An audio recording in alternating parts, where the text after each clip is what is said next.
We try anyway. Yeah. I can get a little bit fancy, so. That's more than I got, that's for sure. So, hey, we're live! And we've got people joining us already. Yeah, Jeff is already joining us. Welcome, Jeff. Hey, Jeff. And joining us on screen today, we've got the man from Maritime Milsim himself, Bradley Hooligan here. So, what's happening, fellas? Sorry, I'm adjusting my mic, and I'm sitting up because I look really, really tiny in my chair. I just noticed that. And ignore my loud typing. We'll try. It's just angry typing. It's okay. Chair. Everyone's got it. Right?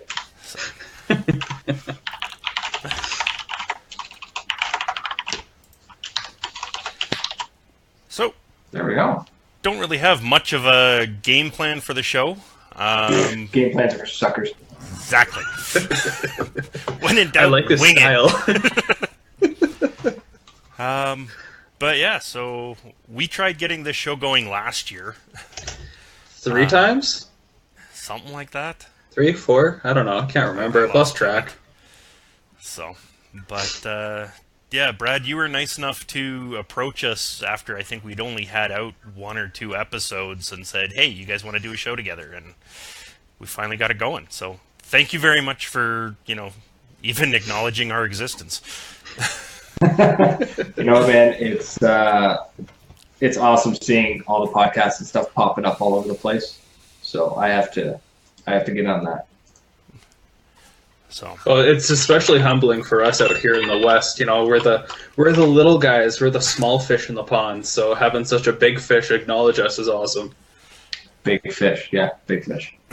No, I am far from that, or if I am, then I'm far too modest to admit it. No, honestly, guys, it's there's no shame in trying to start and then basically having a false start. We'll call it that. There's no shame in that. It happens, right? So you just gotta, I don't know, take another crack at it. Sorry, I'm gonna stutter a lot. It's midnight here. I've been awake since 4 a.m. Yeah, sorry about the time difference. Sorry about the long day. Yeah. It happens. No worries. The only reason I was actually supposed to work a night shift today, but I had to get up at 4 a.m. because of the storm, and I was like, I might have to go into work in the morning. So fun. I'm going to get up now rather than my boss call and be like, yeah, totally, I'll be into work. Yeah, that's why I set multiple alarms. I've had that happen a few too many times. I've learned that I turn off my alarms in my sleep. Interesting. I can't be trusted. I'll be like, oh, that alarm's going off, and I'll turn it off, and instead of hitting snooze, I can't be trusted. So yeah. What you need is one of those alarm clocks. As when it's going off, it gets up and moves around. So you have. I did see that. I see that when it gets on the wheels and it takes off, and I thought about that. But I feel like I get hold of it in my sleep and just break it. Yeah. So looks like Chris is watching. Hey, Chris, hope you're having a good one. Keeping cool in our warm weather now. I don't know if anyone who is watching so far noticed, but we had a brand new screen pop up on our intro, and I just give a shout out. Oh, I hope you noticed. I just want to give a shout out to Adam and Steve over at oh my god, Tier I'm drawing 1. a blank. Tier 1. Thank you very much. I had to look at the flag and behind Brad there. Yeah. Sorry, boys. Come on now. Yeah, I gotta give a shout out to Adam and Steve over at Tier 1. They are supporters of ours. We're not looking for sponsors. We don't want sponsors. We want people in the industry who want to support us, and we'll let them be known. So definitely a huge shout out to them. Most definitely. So thank you very much for helping us out in any way you can, and yeah. Steve and Adam are Tier 1 Armament. They're great guys. They're very big on on helping lots of people. They don't want to just handpick one person and be like, I'm going to give you all the stuff. They're more about like spreading the wealth. So, I don't expect, I would never call up Steve and Adam and just be like, I want a TGR, and just like expect one, you know what I mean? Yeah. But I can call them up and be like, boys, I'm heading to an event. I need a tent and I need a table, and they've got me a spot. Nice. So they take care of their friends, and you don't even have to be one of their sponsored players to be taken care of. Nightmare from I don't know if you guys know who he is. Know of, yep. Know of him, yes. So he shows up tier 1 at the time. This was before tier 1. This was actually when Steve and Adam were strictly maxed out, and they let him and his MCS stuff into the tent. They were like, yeah, it's fine, take a spot. So they're friendly dudes. They love all paintball players and airsoft players. They really don't discriminate in any way. They do paintball, airsoft, and real steel. So yeah, the full they trifecta. really are incredible. Mm-hmm. Mm-hmm. And they have this crazy set of skills. Like Adam's in sales, so he handles. Actually, he's a police officer, but he's part of the sales side of things. So he handles the sales side of the business. But what a lot of people don't realize is that like Steve isn't just like he doesn't just like come up with ideas and sit behind a desk. The guy's a trained machinist. He specialized. He's got skills and connections in mass manufacturing. Wow. Yeah, so it's crazy. The stuff that guy knows, like the knowledge the guy has, is insane. So, anyone out there, if you ever have a question about anything mag-fed paintball related or airsoft related, just hit up Tier 1 Armament. They'll answer the question. They might take a day to get to you because they're terrible for that, but everybody's got to have a downside. It can't be totally perfect. Yeah, they're the kind of guy that they're like, oh, I have a message. And then they wander away. Like it's so. Adam's not too bad. He has been getting back to me pretty quick on things today, which is pretty awesome. It did take a few days to get the email for the logo, though. Yeah, but I have a feeling they're very busy, right? They're still building Tier 1's website. Yeah. And I think in the last 3 months, I've sent probably 20 players their way with questions about max tact. So it's amusing. The first time I off the max tact and shoot first strikes with it, everyone's like, okay, I got to get that. Yeah, absolutely. Sorry. Fiddling with stuff. I told you I'm going to be zoning in and out here. I'm exhausted. So. Okay. Every now and then we'll just throw stuff at you.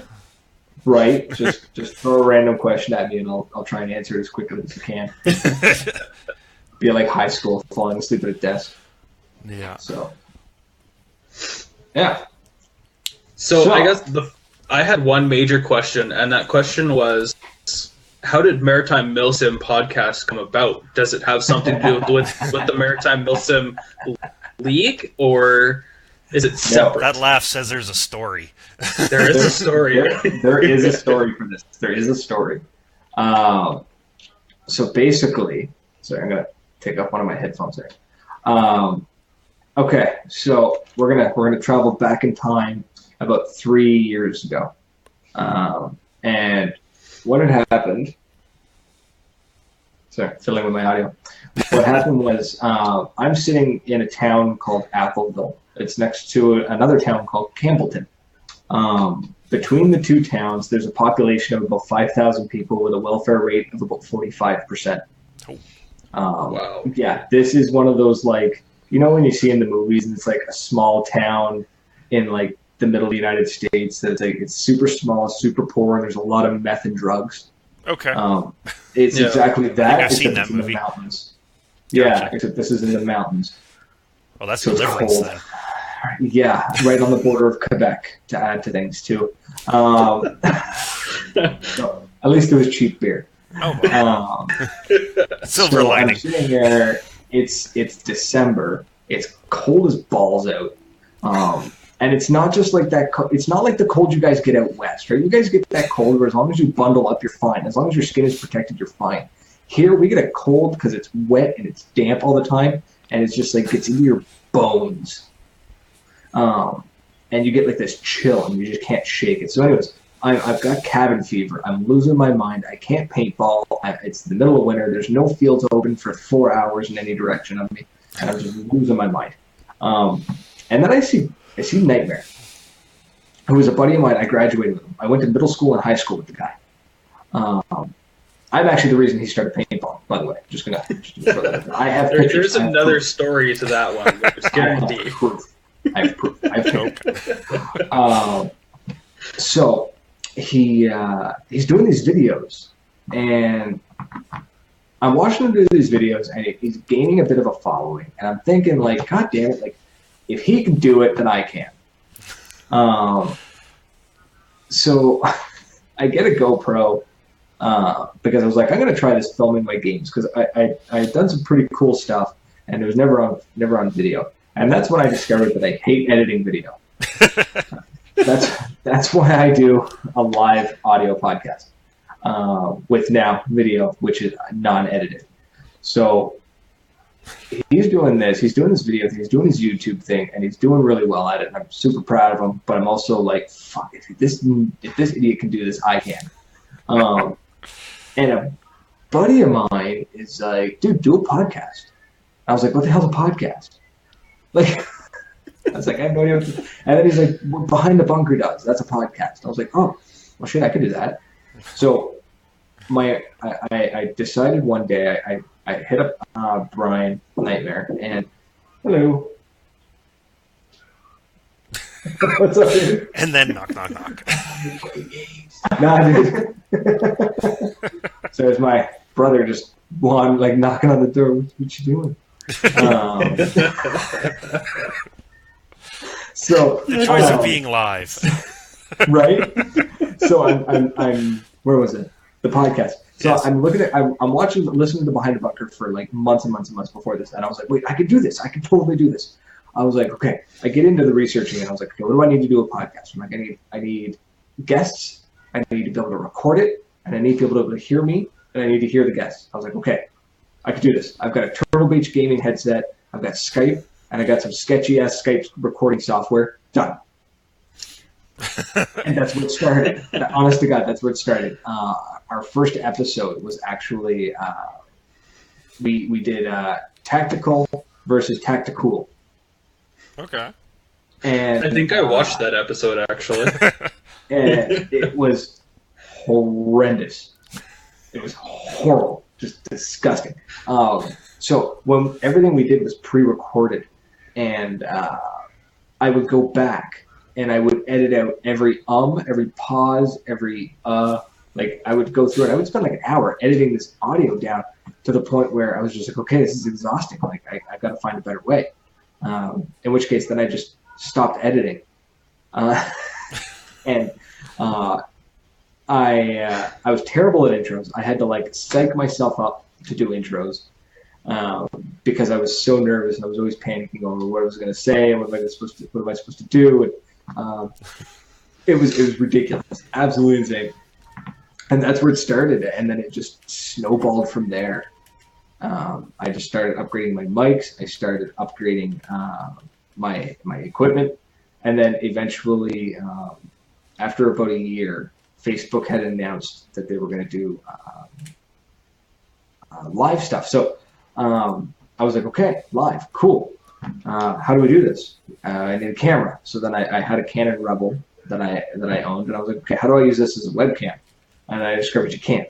So I found some like sketchy software that took the USB feed from the camera and fed it to the computer, and then discovered OBS for Open Broadcasting System, and yada yada yada. Then basically it's just a Frankenstein of nonsense. I know how that works. Day, I still honestly have no idea what I'm doing half the time. I jump in and I'm just sort of like, okay, yeah, this is gonna be great. And then I have no idea what to do next. And I just sort of wing it half the time.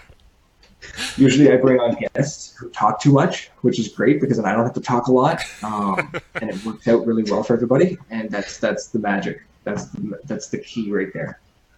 Well, right now I think the roles are definitely reversed. You're doing most of the talking and you're doing pretty good. I'm not normally the guest. Normally I'm the one asking questions. So it's kind of neat when people ask me questions and I just talk about myself. And I'm like, yeah, this is awesome. I'm not going to swear because I might get you banned on YouTube or on Facebook. I've already gotten warnings from Facebook. So I didn't even know that was a thing. Yeah, I got demonetized on YouTube and everything. Oh, wow. Yeah, it was pretty funny. I laughed. So they were like, yeah, we've demonetized you. I'm like, what? Why? Like, because at like 32 minutes and 15 seconds, you said the F word. And I was like, really? Wow. That is an intense automated system because it was an automated algorithm that caught it. Like, it listens to your voice the entire time. I was like, this is... Oh, wow. Yeah, wow. This is sketchy. So, but yeah, that's where the Maritime Milsim Podcast came. Oh, and the name came from the fact that me, Guardian, and Nightmare, the ones who like originally started it, is my brainchild. But they were there since day one, and we're like thinking of a name, and I was like, okay, we're from the Maritimes, it's got to be maritime oriented. And then I was like, so like the Maritime Paintball Podcast, like that sounds like garbage. So I was like, the Maritime Megfed Podcast. And I was like, no, that sounds even more garbage because what if I don't just play Megfed? And I was like, but I don't play speedball. I'm always playing in like big woods ball fields or in like tactical fields and stuff like that. I was like, okay, Milsim. I play a lot of Milsim. Okay, so Maritime Milsim Podcast. I like the ring of that. Okay, that's what it is. Like, it was honestly like a 45-minute thought process. I'm done. And the name was sealed. And now there's no going back. Well, absolutely, there's no you're going this back. far in, there's no point in going back. I had patches made. Oh, yeah, once you do that, then you're done. Done. Right? Yeah, patch logo. Yeah. Once you become a household name, like seriously, I think 3/4 of the guys that go bowling with, they're like, "Hey, did you catch Milsim's podcast last night?" They're like, "Oh yeah," we just start talking about it. Yeah. See, and that blows my mind because out here in the Maritimes, nobody gives a flying rat's ass about this podcast. Like, well done. I think it's because, but at the same time, like, a lot of the old school ballers, and not even the old school, but just like the regular players, the guys that you see out, once, twice a month kind of thing. Yeah. They also don't watch Nightmare's videos. And I think it's just because. Right? Well, no, I think it's because they know us personally, and it's just like I don't need to watch his podcast or watch his videos. I see the guy on a regular basis. Yeah. You know what I mean? That whole, I was there. Yeah, it's like we get our fill of them for the 6 hours he's at the paintball field. And I think that's where it stops. They're just like, we're done. I think that's what it is.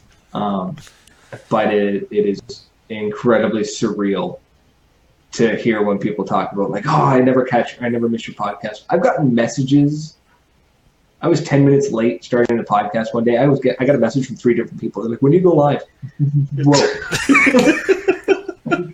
You're like, give me a minute. Give me a minute. I don't get paid to do this shit. So I'm gonna go live when I'm gonna go live. That's what's gonna happen.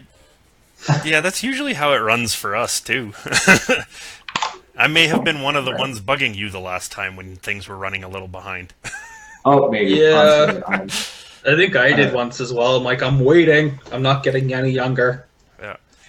I get a couple of those. I'm waiting. Yeah. I was the one making the gremlin comments last time, so. Oh yes. Yeah, that was my ugly mug. So. So yeah, I'm terrible for that too because I won't recognize people at all.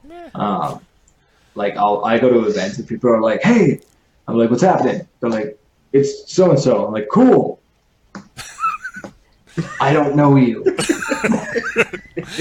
Thankfully, we haven't hit that point yet. So right, or like I'll introduce myself. I'll be like, "Hey, my name's Brad. I run the Maritime Milsim Podcast." I'm like, "I know, I met you last year." I'm like, my bad, dude. Sorry. I meet a lot of people.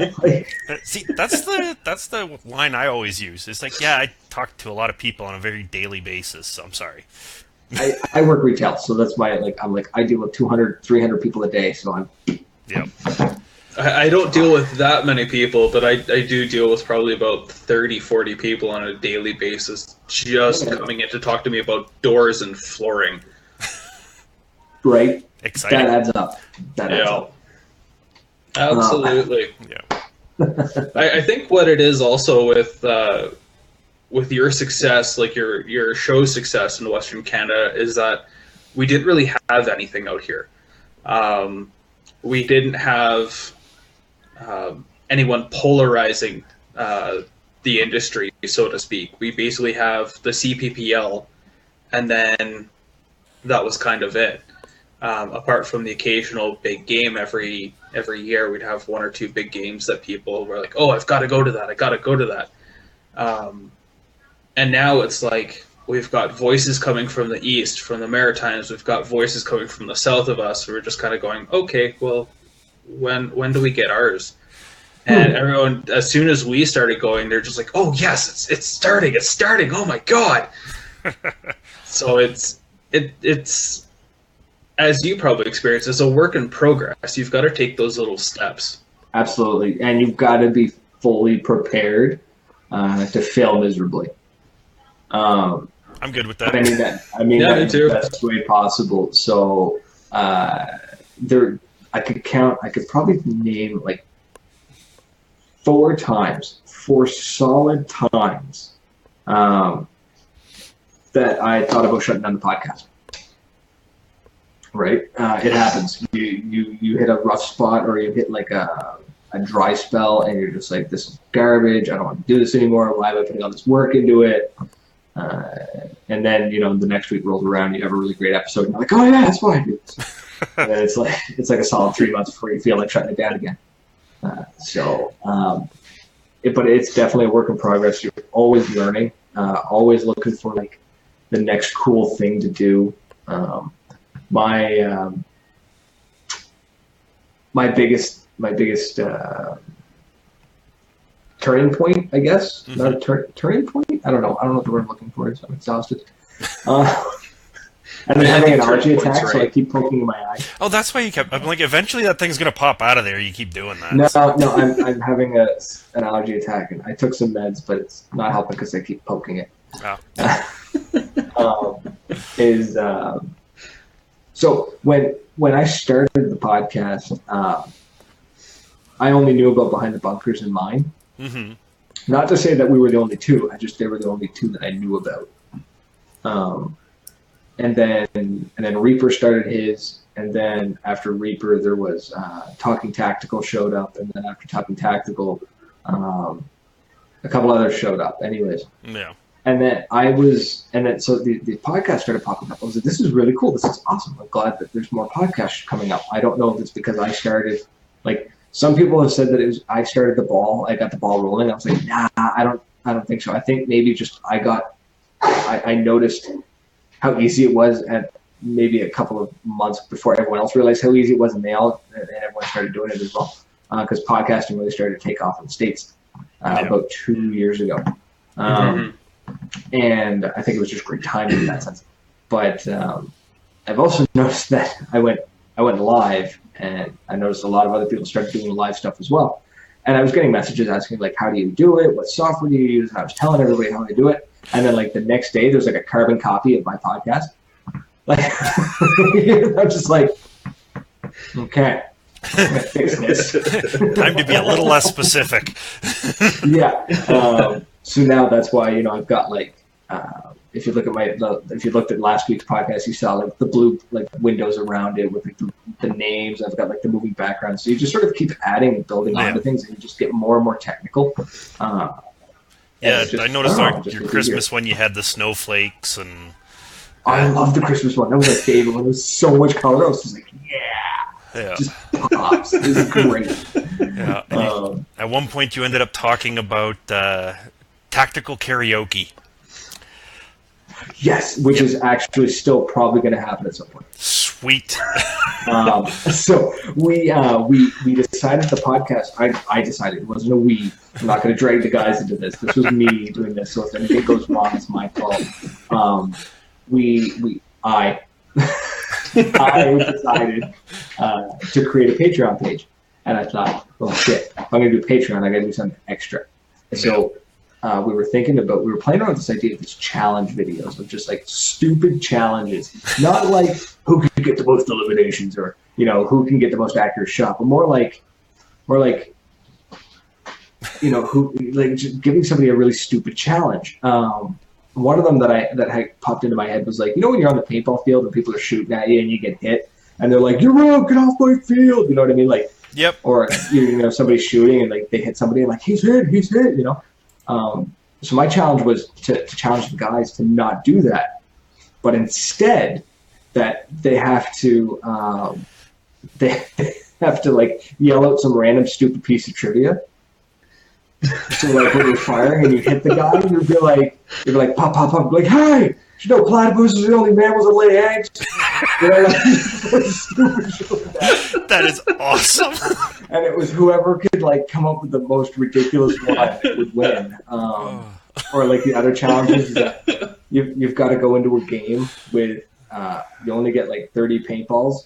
But that's it. No marker, no mags. You just get 30 paintballs in your pockets, and that's it. You got to try and win. It's just stupid stuff like that. Just sit there and throw them at people. Oh my god, we're gonna have so many ideas. Right? So the tactical karaoke came around from the challenge. We're like, man, we're gonna like dive bomb into a bunker and just be like, "Go sing," and like hold a mic and a phone that's gonna have lyrics, and just like get people to sing into the mic while under fire.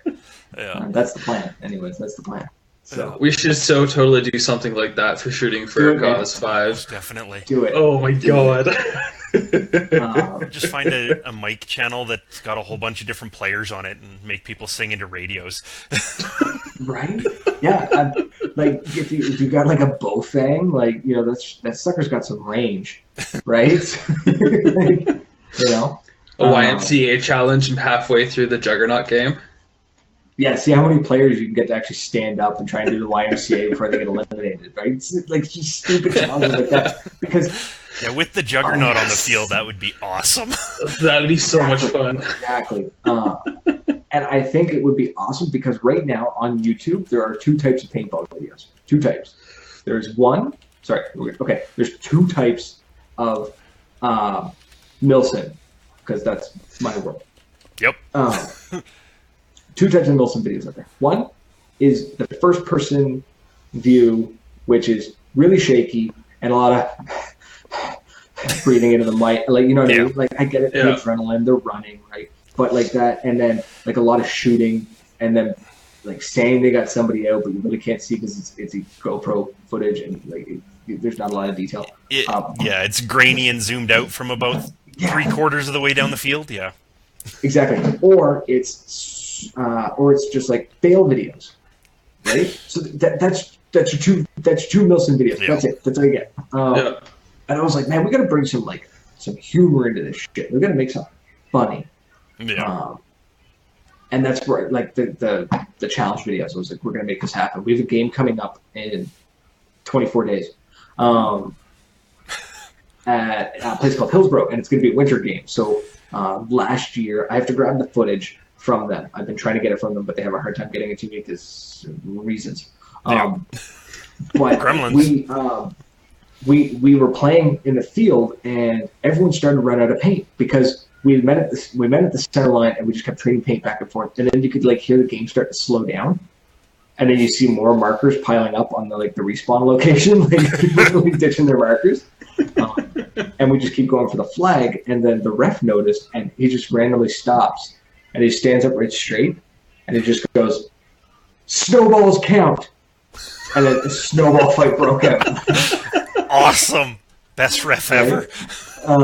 Yeah, it was hilarious. Like stuff like that's going to happen. There's going to be a snowball fight. Whether anyone wants to partake or not, I'm going to start throwing snowballs. Snowball fight of one. Right? It only takes one to start a movement. Come on. Exactly. Yeah. So if you guys have some challenge videos, do it. It's going to be, I think it's going to be like the next best movement in paintball. No. I just have some great ideas. Right? See, it's just like they start coming, but now you watch. Now that we've said this live, next week Wolf's going to do it. Of course, Wolf's going to do it, and then followed by Wolf is going to be Slim. and maybe Hedgehog if he's still doing his stuff, and then Reaper's going to be in on it. Right. Grim, the Grimpire, he'll have something with like angel wings or something like that. I don't know. You know what? You're probably not wrong.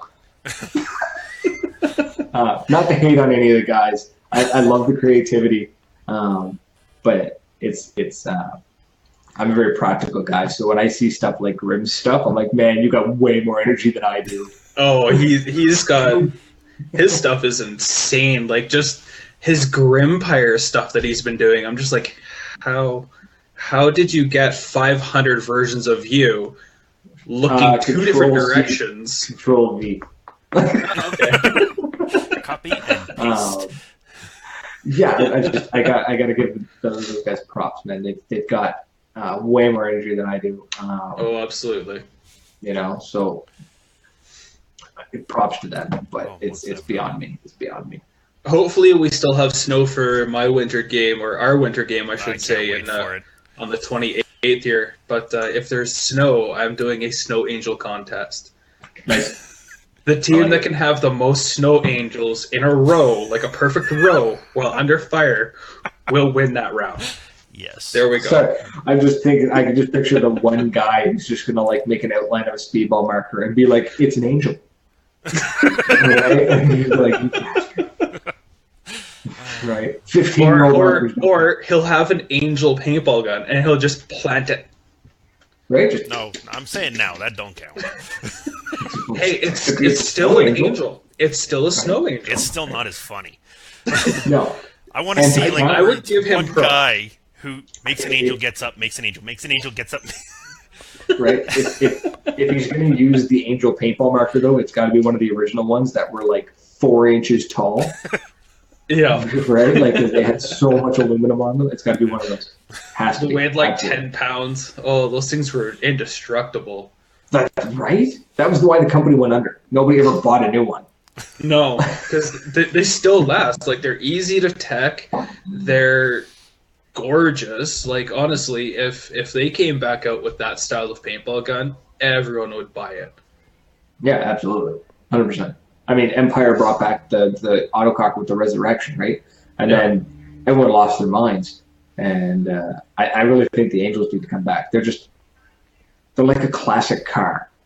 Exactly. In no I'll way give it are they that. practical, but people want them.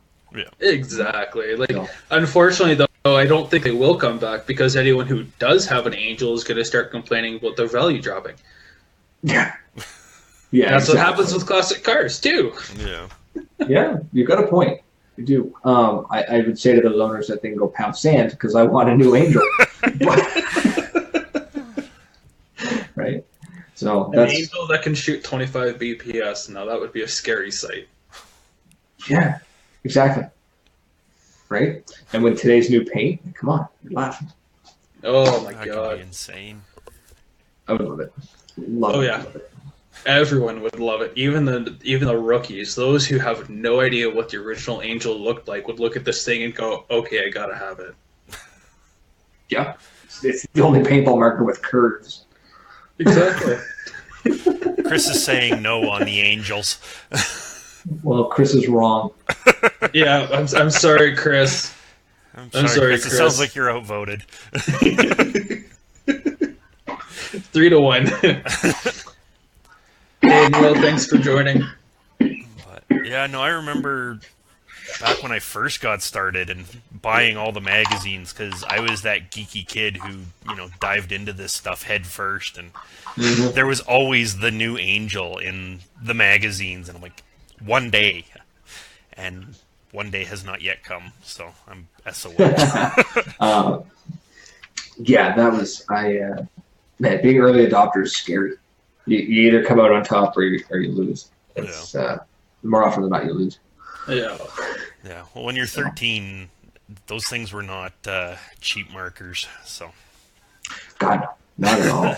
So for a 13-year-old kid, I'm like, yeah, that's not happening anytime soon. So What the? Okay. Sorry, I'm getting confused by my computer. that's okay. They do that. I also like to point out that I now know for a fact that I can never go live with my show at midnight because I'm having the worst audience retention I've ever had. Sorry about that. I think I've had the max 2 people. We've been hovering at about 3 or 4 ourselves tonight. So. Yeah. Not too bad. So, have you guys thought about changing your times? Like, because you're at 9 o'clock your time, right? Seems awful late. It is. The reasoning behind it is because I work 12-hour shifts. Gotcha. So, yeah. Okay, well, you do what you can. Oh, well. There's always ways to make up for that. Do you guys do audio at all? Do you upload audio? We've not dabbled in that yet. No? Not that I know of. It costs money, but it's possible. Dave, were you just talking? I'm not hearing you. I bumped the mute button again. Man, you gotta upgrade that mute button. Yeah. I need to not put that mute button right beside me is what I need to do. What you need is a giant red button and a picture of Donald Trump saying, "Mine's bigger." No. I'm just going to go with no. You're disgusting. Terrible, man. Terrible. Man, oh man, oh man. Sorry. Oh my God. I'm exhausted. This is brutal, man. I don't know how Headshot did it. He came on my show. It was at like 1 a.m. his time. I think I remember that episode. I was watching that one. He's a character. He's amazing. He is a character. Super nice dude. Super nice dude. That's always We're hoping to get him out east this way, but we don't really have any fields that will cater to him. Yeah. But oh well. Speaking of fields, we were actually looking at Google's. We're actually looking to come out your guys' way for a game. Oh, you guys totally should. And I can't remember the name of the game, and I can't remember where it was. It's actually in Alberta here. Skyline. Yeah, that one. Yeah. See, I pay attention to your page. Good, because apparently I don't. Skyline is roughly, and I've had the honor of playing there. Skyline is about 2 hours south of me in the gorgeous foothills of Alberta, and you could not ask for a more beautiful field. And it's massive. Reed does. Oh, it's huge. Reed does an awesome job. Like you bundle into the back of a horse trailer, and he drives you to the back portion of his property, drops you off, and you don't see anyone for hours. As long as they're willing to come pick my butt up after the. Oh, absolutely. I mean, you hoof it around, yeah, but it's spectacular. He's got a tank out there too. He's got a tank? He's got a tank. Fantastic. I like tanks. It's fun. We were defending a bunker, and all of a sudden I heard these giant shells going off. I'm like, what the hell is that? And one of the other guys is like, oh, that's just his tank. I'm like, he's got a tank? Sweet. The hell did you get a tank? I don't know. No, that's probably not. That's the question you don't ask a guy who owns a tank. You don't ask him where he got it. Exactly. That's one of those I could tell you, but I'd have to kill you questions. Right? Yeah, exactly. Yeah. This is seen online. It was like, you should buy a tank. We don't have money for that. You have a credit card, but Visa will come after me. Are you kidding? You have a tank. There is a certain sense of logic there.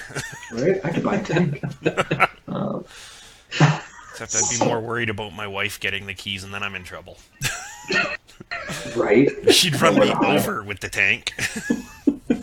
And then she'd come looking for Dan. Yeah, I was going to say, then she'd come looking for me and screaming, why did you let him do that? Jesus. She'd know you were the one who gave me the idea. So look at me. I'm only planning on building 4. Oops, I didn't say that. Well.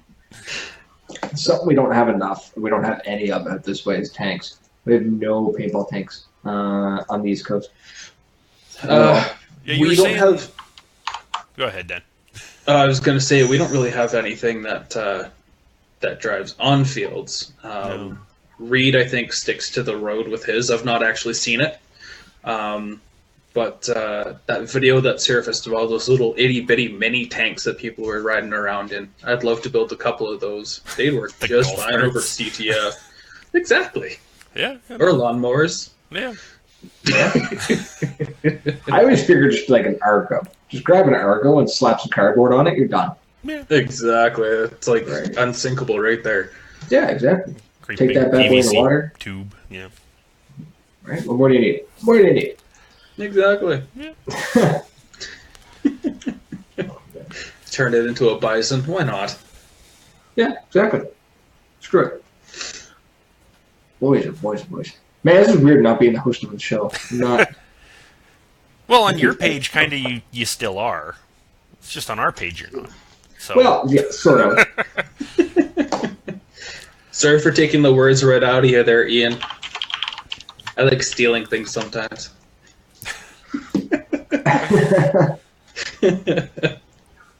Oh, look at that. I got 3 people watching the show now.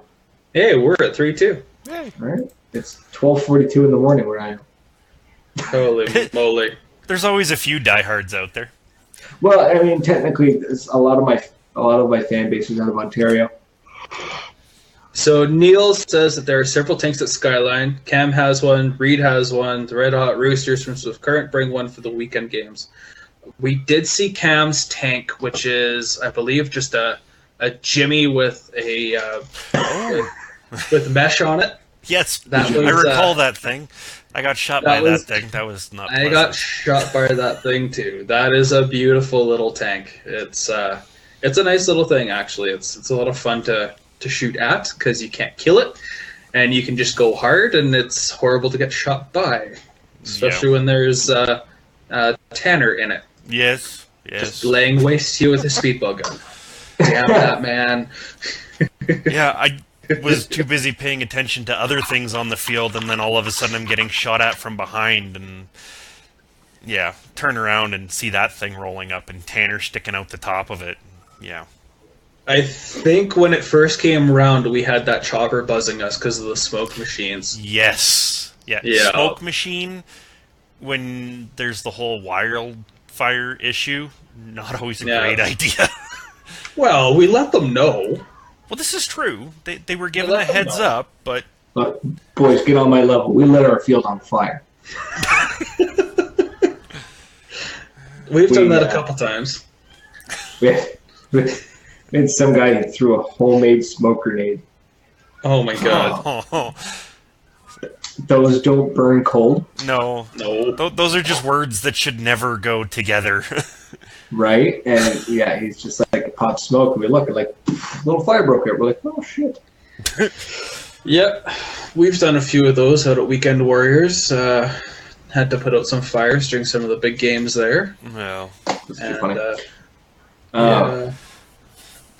I got one of the guys watching on my feed here. yeah.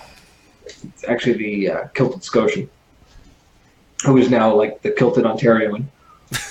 He We'll goes, forgive him. What are our thoughts on the Walter PPQ, the 53 cal from MCS?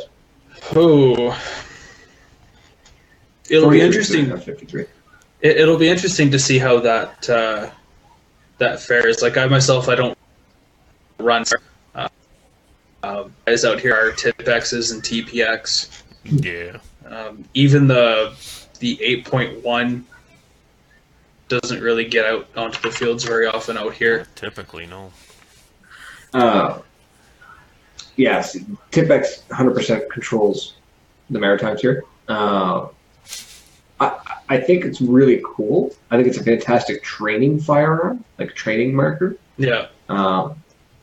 And I'm glad that it was made available to like the paintball scene, but I think it actually has no place in paintball. I think just the size of the rounds, like the potential power that it has, it's just going to be underwhelming. Well, and that and I mean, unless your field is bring your own paint, you're not going to be able to find 43 caliber paint anywhere. Yeah, it's not very common. You know, and they're chronoed high. Like they're a training tool. They're not meant for recreational, right? Like Yeah. So very high FPS out of the box. Alexander's telling me here. He's saying they're usually 300 FPS out of the box, with no way to actually reduce the yes. Wow. So Neil on our end is That'll saying wake that he you up. just picked one up. He hasn't had a chance to try it yet. So Neil, when you do get a chance to try it, let us know how it goes. I'm very curious as to how it's going to be received. I know just it being released, the industry is making it received very well. Mm-hmm. But its practicality in games, I think, is going to be what will set its fate, so to speak. yeah, I don't know. I see them. Like I said, NCS, First Strike, Max Tac, Milsig. They all paintballers are such a small percentage of their money. Yeah. Law enforcement, military training, all that shit. That's where the money's at, and that's where the welter was made for. It's meant for training.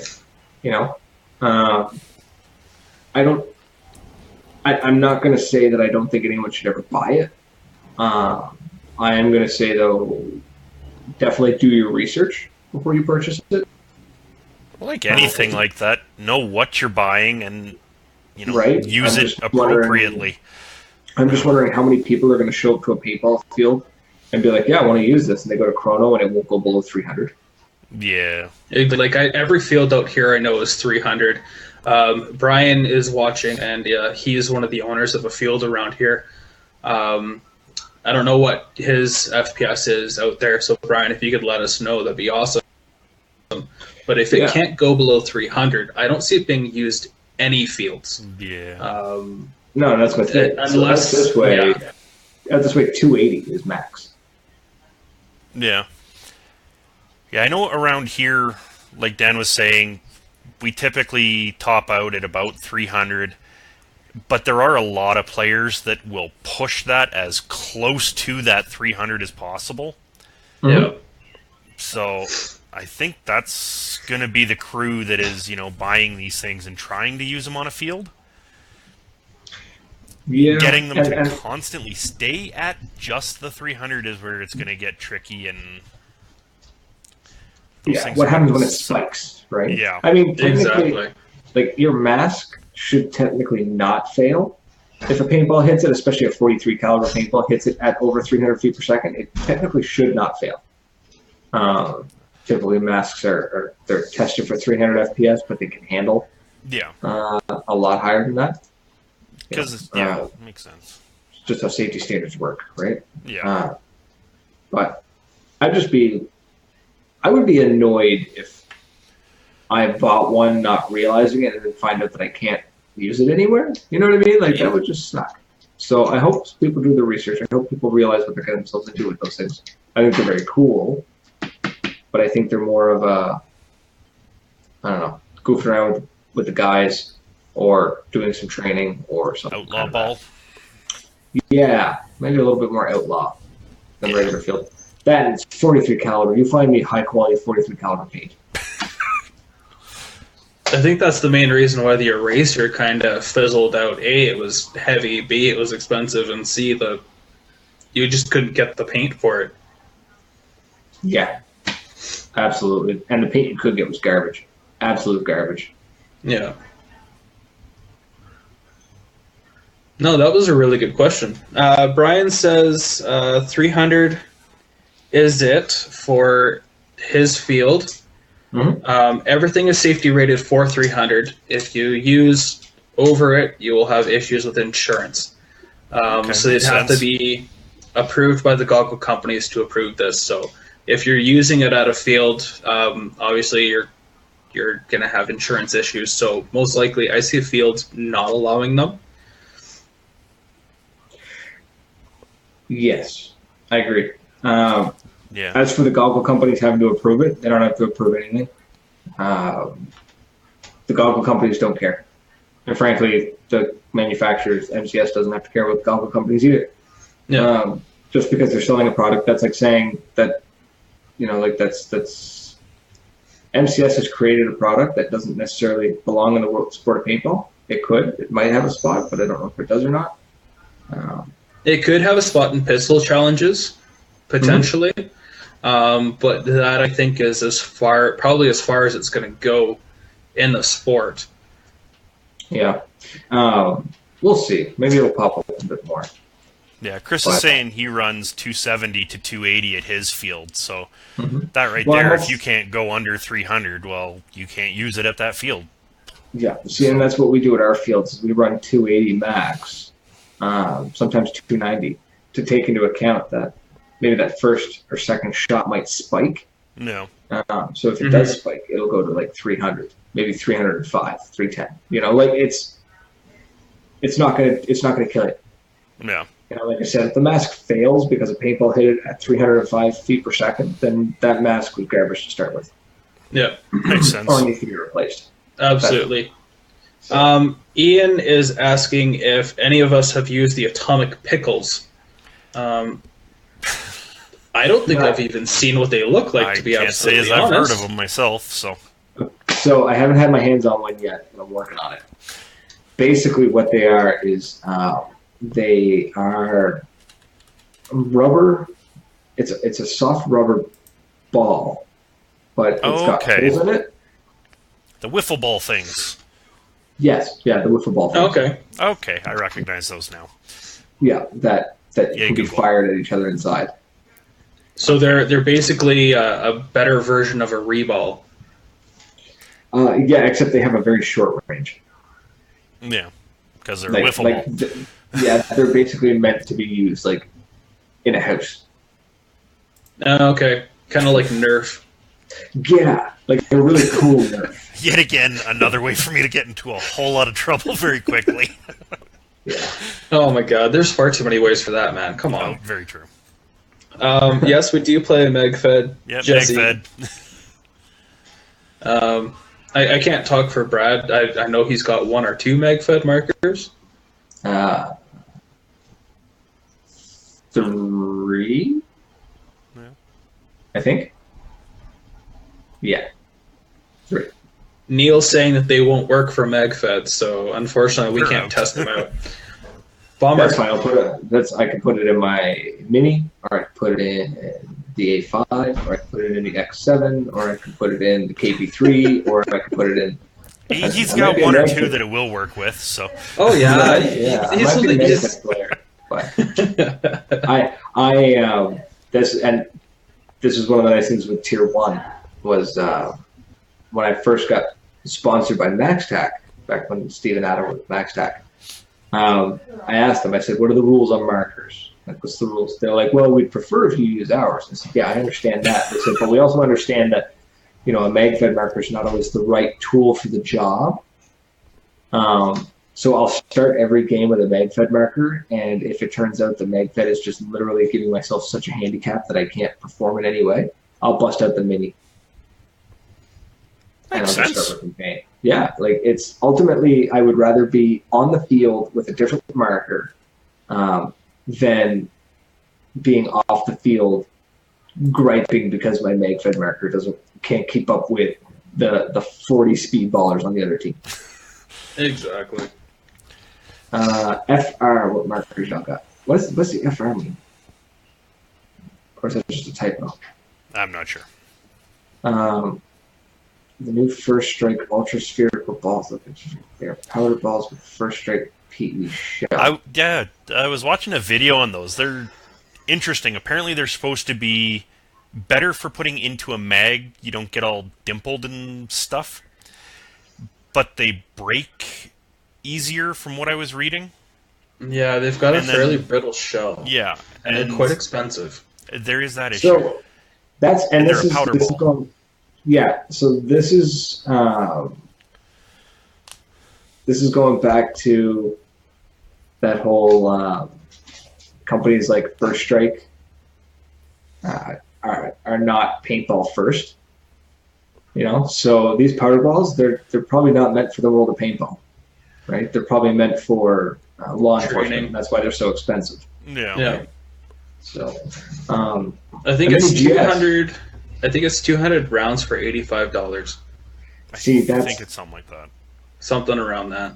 I think that's what I read cheaper than the traditional first strikes. Mm-hmm. But it's just like, I don't know. I'm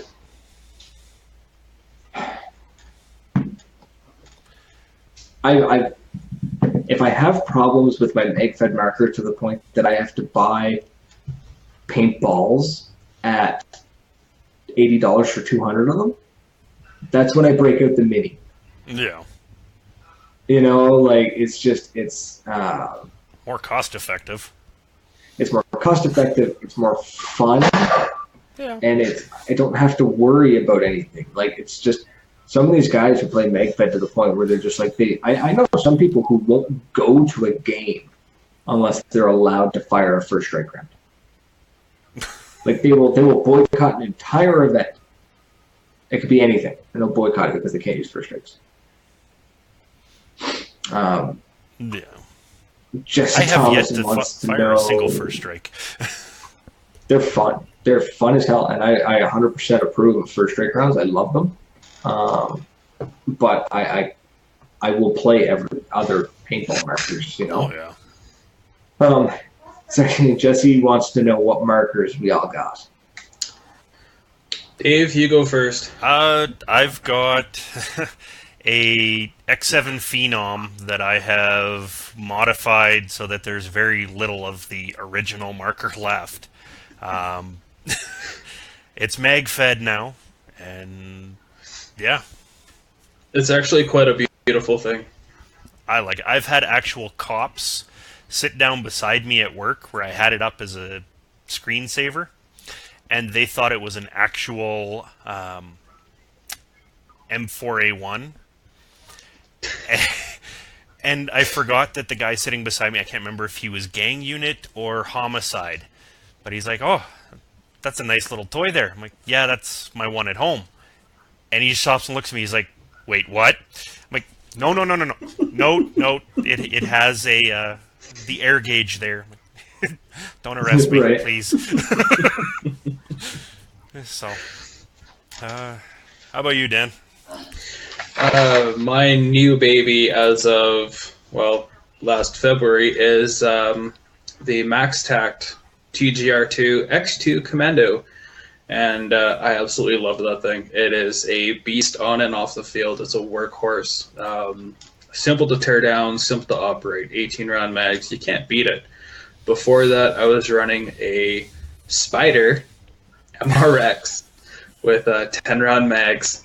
And I had that thing tricked out. And just like Dave, I had it open in the back of my car one day and driving down the highway, I get pulled over by about 4 cops at gunpoint, yelling at me to get on the ground, and yeah.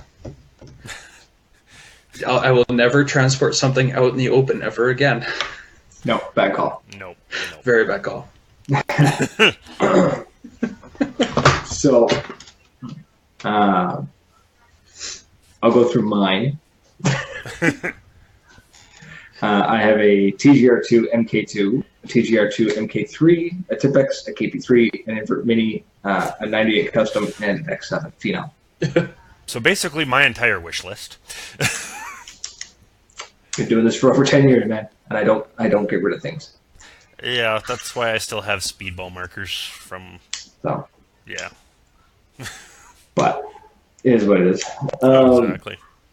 I don't know. I have options. I guess I can take whatever I want to the field. I can find stuff and be like, yeah, I'm going to use this now. You know. So usually I only take 1 or 2 mag markers to the field, though. I don't take a whole lot. Yeah. So I got buddies who will take 5 or 6 markers to the field, and I'm just like, dudes, why? Yeah. Why? But no. It's kind of nice. It's kind of nice being down to 1 marker because you're like, okay, well, I've got 1 option. How do I use it in all situations? And then you just become a fairly, I would like to think I'm a fairly well-rounded player. Last year, Dave and I got into a situation where we just couldn't do anything. thanks to a wonderful Dardam player with the Cyclone feed on it. No, that was that Max Loader. Yeah, the Max Loader. Oh my gosh, that thing is scary. Those things are evil. Have you ever seen those things, Brad? Oh, yes. Like up close and from the other end? No, luckily I was next to it while it was firing, not in front of it. Oh. But I have seen them in action. They are nuts. Yeah, they are nuts. He was one of the juggernauts at Shooting for a Cause 4, actually, and I believe he's been invited back for Shooting for a Cause 5. And he is very scary. Yeah. Great player, great person, but when he's pulling that trigger, you better run the other direction because you're about to get lit up. That's ridiculous, man. That's absolutely insane. I'm sorry, when you got a full case of paint on your back, you tend to run out of air before you run out of paint. Yeah, but he had 3 air tank. tanks.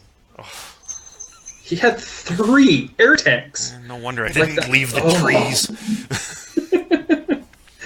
Crazy, man. That's insane. Absolutely insane. So Chris has got a lot of markers too. I've does. seen half of his collection. Very nice. I like that. Yeah. Well, it looks like you're starting to fade on us here, Brad. We should probably let you go to bed. There's a very good chance I could fall asleep onto my microphone, yes. all right, well, then before you do that, we'll call it here and Absolutely. say thanks to everybody who logged on and joined us for the podcast. And So I just noticed Grim was here. oh, Sorry, Grim. Hi, buddy. Just quickly, Jesse wants to know if we're ever going to be going to play U.S. events. When we can afford to come down, we will. It is my dream to play some of those big games in the U.S., especially put on by Viper. Eventually, we will get down there. D-Day's on my bucket list. Goal. Absolutely. We will. I'll keep you in the back of my mind next time we. I got a buddy of mine who's just an expert at scoring deals with flights, so I'll keep you in mind next time I hear about something. That'd be awesome. Greatly appreciated. Absolutely. But thanks for joining us tonight, Brad. Yeah, no problem. Everyone watching. Yeah, and thanks for having us on your show at the same time here. Yeah, no worries. Not a problem, fellas. Not a problem. So, best of luck with the ongoing podcast. I don't know when or if I'll ever be back on. I don't know if I can do another 1 a.m. show. Well, we might be able to do a Saturday or a Sunday where we can go, midday here, early afternoon for you, and Yeah. Nice. I do get every other weekend off, so we'll see. Okay. Next I'm time, down for that. next time we'll do it for one where we can do this earlier. Absolutely. That's yes, fantastic. Thanks for having me on, guys. And if you have any questions, or if you guys ever run into anything you want to figure out for the podcast, feel free to message me, and I'll Google it and figure it out for you. I'll try not to copy it exactly so that you can still do it on your show. No, the fact that you're using a different software for the conferencing is already great. It was free and it did what I wanted. So exactly, right? I enjoy the format. You guys have got a solid thing going, and it's decent audio quality. You have no idea how much it bugs me when podcasts have poor audio quality. Yeah, Absolutely. I've run into that issue on my end a few times. Mine always seems to be the quiet voice, which, if you meet me in person, is not the case. No. So Not I at all. tend to get a list of messages going, Dave, turn it up. Nice. Yeah, So- that happens, man. There's no getting around that. Sometimes you got to just figure it out. Yeah, new computers seem to fix that for the most part here, though. Oh, there you go. There you go. Jesus. So, but Yeah. All right, well, fellas. yeah, you have yourself a great night and go get some sleep. Exactly. Yeah. Stay warm. Stay indoors. Weather the weather bomb that's coming your way. Yeah. That's good times. Absolutely. All right, fellas. It was a good time. All right. We'll chat with you later. Yeah, have a good one. Absolutely. Talk to you later, Brad. Cheers.